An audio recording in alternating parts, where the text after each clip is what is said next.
اور نظر بر قدم کا تیسرا معنی یہ کہ بندہ اپنے شیخ کے قدم پہ نظر رکھے کہ میرے شیخ کے قدم کہاں پہ لگتے ہیں، میں نے بھی وہاں پہ قدم لگانے ہیں، یعنی اپنے شیخ کی 100% اتباع، کامل پیروی، یہ انتہائی ضروری ہے۔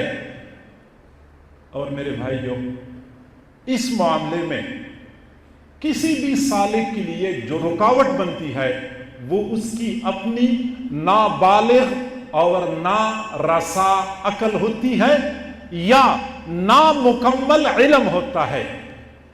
نامکمل علم بندے کے لیے رکاوٹ بن جاتا ہے، موقع بموقع دل میں بدگمانی پیدا ہو جاتی ہے، خدشات پیدا ہو جاتے ہیں، سوالات ذہن میں ابھرتے رہتے ہیں، حالانکہ اپنا علم نامکمل ہوتا ہے اور اپنے آپ کو بندہ عقلی کل سمجھ کے پھر خواہ میں بندہ محروم ہو جاتا ہے۔ شیطان کا یہ طریقہ ہوتا ہے، یا تو بندے کو بڑا علامہ فہامہ دکھا دیتا ہے کہ آپ تو بڑے علامہ فہامہ ہیں اور آپ کی بات بالکل حتمی اور اٹل ہے، یا پھر بندے کو بڑا سمجھدار اور دانا دکھا دیتا ہے کہ آپ بڑے سمجھدار اور دانا ہے اور آپ کی عقل کے مقابل تو کسی اور کی عقل ہو ہی نہیں سکتی۔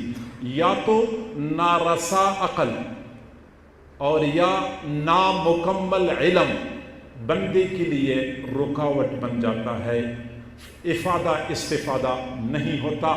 حضرت موسیٰ علیہ السلام اور حضرت خضر علیہ السلام کا واقعہ قرآن پاک میں موجود ہے، اور حضرت خضر علیہ السلام نے پہلے سے کہا تھا کہ حضرت موسیٰ علیہ السلام نے فرمایا کہ میں آپ کی اتباع کرنا چاہتا ہوں، حل اتبعک، میں آپ کی اتباع کروں گا۔ ایک مرید کو چاہیے کہ شیخ کی کامل اتباع کرے۔ علی ان تعلمنی مما علمت رشدا، جو آپ کو دیا گیا ہے سارا کے سارا تو میں اخذ نہیں کر سکتا، مما اس میں سے کچھ آپ نے مجھے دینا ہے۔ تو حضرت خضر علیہ السلام نے فرمایا کہ آپ صبر نہیں کر سکیں گے، آپ میرے ساتھ سفر نہیں کر سکیں گے، آپ میرے ساتھ وفا نہیں کر سکیں گے۔ لیکن حضرت موسیٰ علیہ السلام کا اصرار تھا۔ نتیجہ کیا نکلا کہ حضرت خضر علیہ السلام نے ایک مرتبہ ایک کام کر لیا۔ حضرت موسیٰ علیہ السلام نے فوراً فرمایا کہ آپ نے یہ کیا کر دیا، وہ آپ نے کشتی کو توڑ دیا، حالانکہ کشتی والوں نے ہم پر احسان کر دیا۔ اب حضرت موسیٰ علیہ السلام نے یہ بات فرمائی تھی، کیا وجہ تھی؟ نامکمل علم۔ میں یہ بات عرض کر رہا ہوں، آپ حضرات پریشان نہ ہوں، میرے کہنے کا مقصد یہ ہے کہ تشریعی علوم میں تو حضرت موسیٰ علیہ السلام کے پائے کا کوئی نہیں تھا، لیکن اس وقت تکوینی علوم کا معاملہ تھا، تکوینی علوم کا معاملہ تھا۔ حضرت موسیٰ علیہ السلام نے فوراً اعتراض کر دیا کہ آپ نے کشتی کیوں توڑ دی۔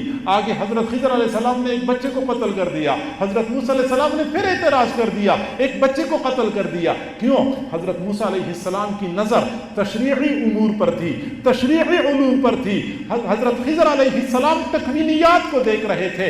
اگلا مرحلہ جب پیش آیا وہ دیوار کو سیدھا کرنے کا، پھر حضرت خضر علیہ السلام نے فرمایا ھذا فراق بینی و بینک، یہ میرے اور آپ کے درمیان بس فراق، راستے جدا جدا ہیں، کیونکہ آپ کا معاملہ کچھ اور ہے، میرا معاملہ کچھ اور ہے، لہٰذا افادہ استفادہ ختم ہو گیا۔ یہ افادہ استفادہ اس طرح ختم ہوتا ہے۔ بخاری شریف کی روایت ہے، حضور صلی اللہ علیہ وسلم نے فرمایا رحم اللہ موسیٰ لو صبر، رحم اللہ موسیٰ لو صبر حتی یقص من امرہما ما شاء اللہ۔ اللہ تعالیٰ موسیٰ علیہ السلام کے حال پہ رحم کرے، کاش کہ وہ صبر کر لیتے، وہ صبر کر لیتے، ہم پر ان کی امور میں سے اور زیادہ امور کھل جاتے اور بہت ساری امور سامنے آ جاتے، لیکن حضرت موسیٰ علیہ السلام صبر نہ کر سکے۔ تو میں عرض کر رہا تھا کہ ایک تو نارسا عقل اور ایک نامکمل علم اس راستے میں رکاوٹ بن جاتا ہے۔ حضور صلی اللہ علیہ وسلم کے ایک خادم تھے حضرت ابو رافع رضی اللہ تعالی عنہ، یہ حضور کے آزاد کردہ غلام بھی تھے اور خادم بھی تھے۔ مشکات شریف کی روایت ہے، معلوم نہیں مشکات شریف میں کس کتاب کے حوالے کے ساتھ یہ نقل ہو چکی ہے۔ بہرحال حضرت ابو رافع رضی اللہ تعالی عنہ فرماتے ہیں کہ مجھے کسی نے بکری کا ایک بچہ دیا، ہدیہ یا صدقے کا تھا، میں نے اس کو ذبح کر دیا اور ہانڈی میں ڈالا، پکانا شروع کر دیا۔ کہ آپ صلی اللہ علیہ وسلم تشریف لائے. پوچھا ما ھذا یا ابا رافع، ابا رافع یہ ہانڈی میں کیا ہے؟ میں نے کہا شاتم تصدق علیہ یا رسول اللہ، اللہ کے رسول یہ بکرا ہے یا بکرے کا بچہ ہے جو مجھے صدقے کے طور پہ کسی نے دیا ہوا ہے. تو چونکہ حضور صلی اللہ علیہ وسلم کو ذراع پسند تھا، دستی کا گوشت پسند تھا، فرمایا ناولنی ذراعا، مجھے ایک ذراع دے دو، اس میں سے ایک دستی دے دو. تو فرماتے ہیں کہ میں نے ایک دستی نکال کے دے دی. حضور نے وہ تناول فرمائی، فرمایا ناولنی ذراعا آخر، ایک اور دستی دے دو. میں نے ایک اور دستی دے دی. چونکہ بچہ چھوٹا تھا، آپ نے وہ دستی بھی تناول فرمائی. اور پھر فرمایا ناولنی ذراعا آخر، مجھے ایک اور دستی دے دو. میں نے عرض کیا انما للشاۃ ذراعان، بکری کی تو 2 ہی دستیاں ہوتی ہیں، تیسری دستی تو ہوتی بھی نہیں ہے. تو حضور صلی اللہ علیہ وسلم نے فرمایا اما انک لو سکت لناولتنی ذراعا فذراعا. او اللہ کے بندے آپ کیوں بولے، آپ کیوں بولے؟ اگر آپ چپ رہتے، آپ چمچہ ڈالتے جاتے اور دستیاں نکالتے جاتے، چمچہ ڈالتے جاتے اور دستیاں نکالتے جاتے. یہاں پہ عقل کی جڑیں کاٹ کے رکھ دی ہیں کہ نہیں، شریعت کے سامنے، طریقت کے سامنے عقل کے پاؤں بالکل لنگ ہیں، عقل استعمال نہیں کرنی ہوتی. اتنی واضح بات کہ بکرے کی 2 دستیاں ہوتی ہیں. اب یہ تو ہر بندے کو پتا ہے، چھوٹے بچے کو پتا ہے، تمام اہل عقل کا اس بات پر اتفاق ہے کہ ایک بکری کی 2 دستیاں ہوتی ہیں. لیکن حضور صلی اللہ علیہ وسلم نے اس مختصر جملے میں عقل کی جڑیں کاٹ کے رکھ دی ہیں کہ نہیں، وحی کے سامنے اور الہام کے سامنے اور امور ملہم من اللہ کے سامنے عقل کی کوئی حیثیت نہیں ہوتی. اس میدان میں عقل کے پاؤں لنگ ہیں.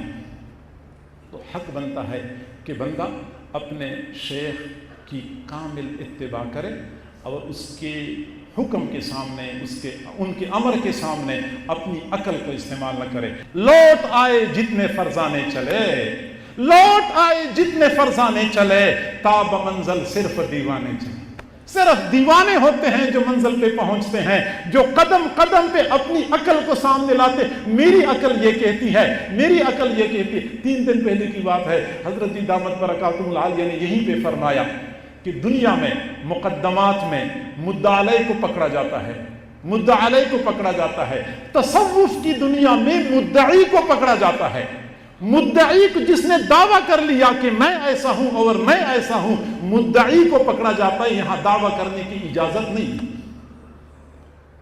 نالا ہے بلبل شوریدہ تیرا خام ابھی، نالا ہے بلبل شوریدہ تیرا خام ابھی، اپنے سینے میں ذرا اور اسے تھام ابھی.